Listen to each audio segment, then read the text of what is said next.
Hello everyone, I'm Westropp-Evans, and today is February 2nd, 2025. It's now 485 days that Hamas are holding hostages captive in Gaza. Some 79 remain in the terror dungeons, some alive, others not. This is a live daily briefing of the Israeli Citizen Spokesperson's office. Now, would you accept child murdering terrorists living next door to your children? Well, on October 7th, Hamas ripped 9-month-old Kfir Bibas and 4-year-old Ariel from their home together with their mother Shiri. Then Hamas thought it would be fun to film themselves posing with these stolen children. Their father, Yarden, thought he would be saving his babies by giving himself up. And Yarden Bibas was finally released from Hamas captivity this last Saturday, alone, without his family. Yarden spoke about how during his nearly 500 days of captivity, Hamas taunted him, telling him his wife and children were murdered. And the Bibas children are only representative of all the children who were murdered and harmed during the horrors of October 7th and in the time since. Hamas kidnapped 15-week-old Eshel and 4-year-old Negev Kaplun. Hamas kidnapped 3-year-old Yael Shoam and 8-year-old Nave, along with their parents. 9-month-old Mila Cohen was murdered, shot dead with her father in Kibbutz Be'eri by Hamas. 2-year-old Omer Kedem Simantov was found burned, murdered at Nir Oz. So were his 5-year-old twin sisters, Shahar and Arbel, along with their parents. 5-year-old Eitan Kafshida and his 8-year-old sister Aline were murdered with their parents when Hamas fired an anti-tank rocket at their car. There are more, and hostage ransom deals do not change these atrocities. Israel's children cannot sleep safely in their beds if Hamas child murderers are living next door. And it's not just Israel. The US also doesn't tolerate jihadi terror regimes. That's why the US struck Islamic State in Somalia thousands of miles from its borders. The US has previously hit Islamic State around the world, including in Syria and Iraq, and the US also recently hit Iran-backed Shia jihadis just across the Red Sea, the Houthi terror pirates in Yemen. The US strikes the jihadis because they say they want to destroy the US, and they keep trying to. Israel faces Hamas jihadis not thousands of miles away, but right on our borders. And Hamas jihadis also say they want to destroy Israel, and they also keep trying to. Hamas promises to do October 7 massacres again and again if they have the opportunity, and no country can tolerate living alongside those who seek to enact terror upon their people. The US doesn't want jihadis across the globe, and Israel certainly cannot have them across the border next door. And that's precisely one of the things that will be discussed in Washington, D.C. on Tuesday. Israel's Prime Minister Benjamin Netanyahu is traveling to meet US President Donald Trump. Now, this is the first meeting President Trump will have with a foreign leader since his inauguration. And the meeting will focus on Hamas, Iran, regional instability, and getting back the remaining Israeli hostages. The US has taken a clear stance against the Hamas murderers and their Iranian backers. And the rest of the world must stand with Israel against those who want to burn the whole region and cause global instability. Otherwise, we'll again be dousing the flames of terror, perhaps next month, perhaps next year, and certainly into the future.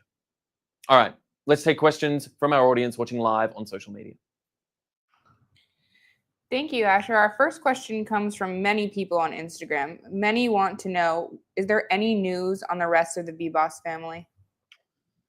Sadly, as the situation stands right now, what I spoke about just earlier, Yarden Bibas was informed while he was in captivity by Hamas that the rest of his family were no longer alive. Now, this hasn't been independently verified by the IDF or any other official Israeli sources, but it is the line that Hamas is sticking to. Hamas like to claim that the Bibas family, Shiri, Ariel, and Kfir were killed in an IDF airstrike. But frankly, those heinous murderers cannot be seen as reliable sources. They took this poor young family hostage. We have the footage of that occurring indisputably, of Hamas taking them hostage in Gaza, holding these infants and their mother captive for so long. We can only hope and pray that there is some life from that family. But as it stands right now, the situation does not look good for Kfir, Ariel, and Shiri. Unfortunately, this is the reality on the ground, and until we know more, this is the information we have to work with. Thank you. Our next question comes from X. Can you please update us on a situation in Lebanon?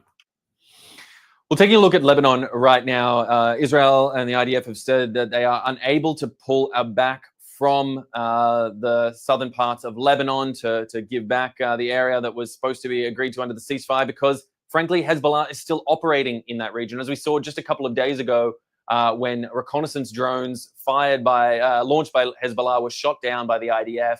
The IDF was forced to strike in the Bekaa Valley where Hezbollah are known to operate, and they've been unable to move out of southern Lebanon in order to return it to the control of the Lebanese army, as was agreed to under the original propositions of the ceasefire back in November. The delays in terms of the ceasefire have been put in place until the middle of February. But as it stands, for the time being, unless the Lebanese army can take control, unless Hezbollah can be put down and not be allowed to return back to the border region and threaten the lives and safety of so many Israelis who live in the north of Israel and, frankly, the rest of the country, Israel is not going to cede back the risk that these militant jihadists will be returned back to the border, will take these sort of defensive positions that threaten Israel so much. We cannot return to the status quo we saw prior to October 7th. It is not October 6th, 2023 anymore. This is the new reality, and the IDF is living in this reality until such time as Hezbollah can be taken under control. Thank you. Our next question comes from Benji on Instagram. They ask, what do you think will be discussed in the meetings between President Trump and Bibi Netanyahu?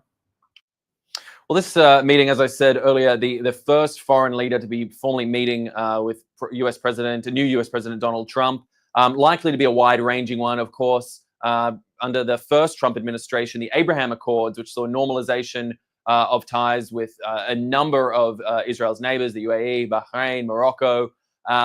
This is likely to be back on the cards, back on the menu, as it were. There is conversation about expanding the Abraham Accords to include Saudi Arabia. There's been initial reports of Qatar being involved in any potential expansion. Who knows for sure? But certainly what we do know based on what Prime Minister Benjamin Netanyahu and US President Trump have said is that it is likely that they will talk about regional stability, Iran, of course, and their destabilizing force within the region, Hamas and what to do with them, how the Hamas-Israel ceasefire can be expanded, and how this ransom deal, frankly, that is fortunately, helping to return some hostages back to Israel can be extended so that we can get all our hostages back from the Hamas terrorists. Likely to be a wide-ranging conversation. Remains to be seen what will truly come out of it, but hopefully it can be productive in boosting and strengthening the ties between the US and Israel, and showing those militant destabilizing groups that this relationship is strong and will remain strong. Thank you. Our next question comes from Renee on Instagram. How will Israel protect its people from all the horrific terrorists being released in the West Bank? Renee, it's a critical question here. I mean, obviously, as we've seen, for every one Israeli hostage that gets released by the Hamas militant terrorists, 30 to 50 terrorists are being released out of Israeli prisons to go back onto the streets and cause unknown havoc. Unfortunately, when you live in a society that praises life and cares so much about the lives of our people as much as we do in Israel, this is the situation that we found ourselves in, because we want to see our people returned. What these terrorists will then go on to do, who's to say? I mean, this is exactly the sort of situation that Israel has been forced into in the past. Fortunately, the IDF security apparatus and the security apparatus of all of Israel are prepared to take on the defense of the nation, as we have shown ourselves incredibly capable to do since October 7th. This is critical. This is paramount. Israel will do whatever it can to ensure that its people are safe, to ensure that people can live their lives in safety and freedom, and to ensure that the terrorists next door do not upset and upend the lives of Israelis as they did on October 7th. Thank you. Our next question comes from Instagram. We're seeing a lot of reports from the released hostages that they were held both by quote-unquote Gazan civilians and Hamas terrorists. Is it possible to destroy Hamas, and are there genuine peace partners in Gaza? I'll take that even a step further and point out that it was not only civilians and terrorists, but also, as Emily Damari stated, that hostages were actually being held in UNRWA facilities, inside UN facilities, meaning that these facilities were potentially being used as bases of Hamas militant activity in ways that even Israel didn't conceive to be possible, even though it is well known that Hamas uses this UN UNRWA infrastructure. This is the key thing. This is why this battle in Gaza has been one of the most heinous, battles in modern warfare. Israel is attempting to, as carefully and considerately as it can, to peel out the Hamas terror elements from within the Gazan population. But this is a challenging battlefield. Hamas, as we've seen, fights not in uniform, but rather in civilian garb, pretending just to be members of the Gazan population. Only when they have their heinous and sick little ceremonies as they release Israeli hostages do they bother to put on their uniforms when they know they're protected, standing next to hostages. This is when they choose to show their true colors. But when it comes to the battlefield, they hide, they obfuscate, they put themselves in harm's way, put their civilians in harm's way at their expense. So we only hope that Hamas will lay down their own arms, and the people of Gaza will tell them they're no longer welcome, because that is the only way it seems we're going to be able to truly remove this sick infection that is Hamas, not just from Gaza, but from the region as a whole. Thank you. Ben on Instagram is asking, can you please update us on the IDF operation in Samaria? Ben, there are ongoing operations all throughout the West Bank, as we've seen. There is a lot of activity that is happening within that region at the moment. As it stands, as we've said, with militants being released, with ongoing activity, this forms one of the 7 fronts that Israel is facing and having to fight, across the entire region. There are militants on all sides with ill intent who would seek to destroy Israel, who would seek to kill its people and cause undue terror all across the region. This is but one of the 7 fronts that Israel is having to face. One of the more active fronts, certainly at the moment, while there are relative ceasefires, but Israel is preparing in every direction to ensure that it cannot be attacked again in the same way it was on October 7th. And this is critical to the security of Israel, of the Israeli people in this region for, again, we're not just talking days, we're not just talking months, we're not just talking years, but decades to come. Thank you. This is our final question. Scarlett on Instagram asks, what else can we in the diaspora do? Scarlett, this is the time to double down on advocacy. This is the time when there is a moment to breathe, a moment of relative calm in this region, to come out and say that we need to ensure that this does not happen again.